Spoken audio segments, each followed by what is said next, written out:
The answer choices to this question warn me that I've got to be really careful because sentence structure is going to matter.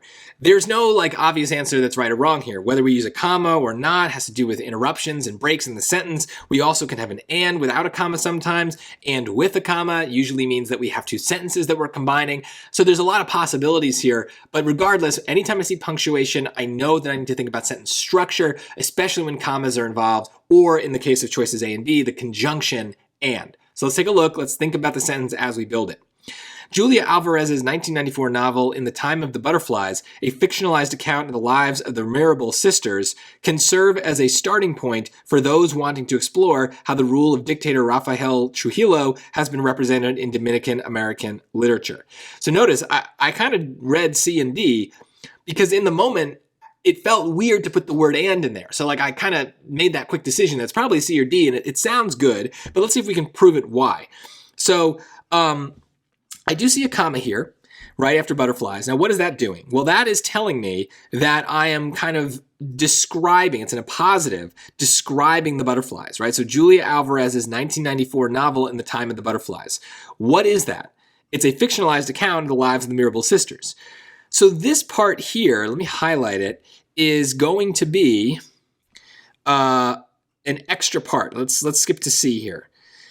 So the real sentence, the part that kind of needs to exist, is Julia Alvarez's 1994 novel, In the Time of the Butterflies, can serve as a starting point for those wanting to explore how the rule of dictator Rafael Trujillo has been represented in American literature. So it's long, but if we really cut it down, we would just say, Julia Alvarez's novel can serve as a starting point.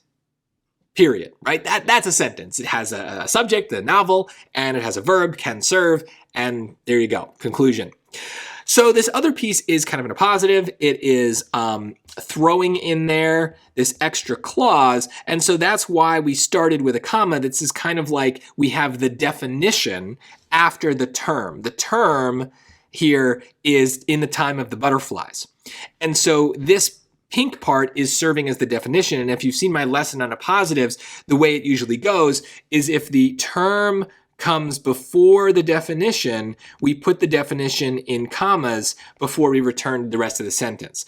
If the definition comes first, if it's short, then we usually just no commas at all. We go right between the definition, then to the term, and finish the sentence. So here we are going to need this comma in C to close out the appositive, to say, here we've ended our interruption, we're coming back to the main sentence, and like I said, with the highlighting, we could have removed that entirely, and that's what commas do. They tell us where we're attaching extra things to our sentence. So what's happening here is we've inserted an interruption that gives description, but is not grammatically necessary. So the appositive rule is hopefully kind of rolling around your brain. It's something that can help you be really certain here.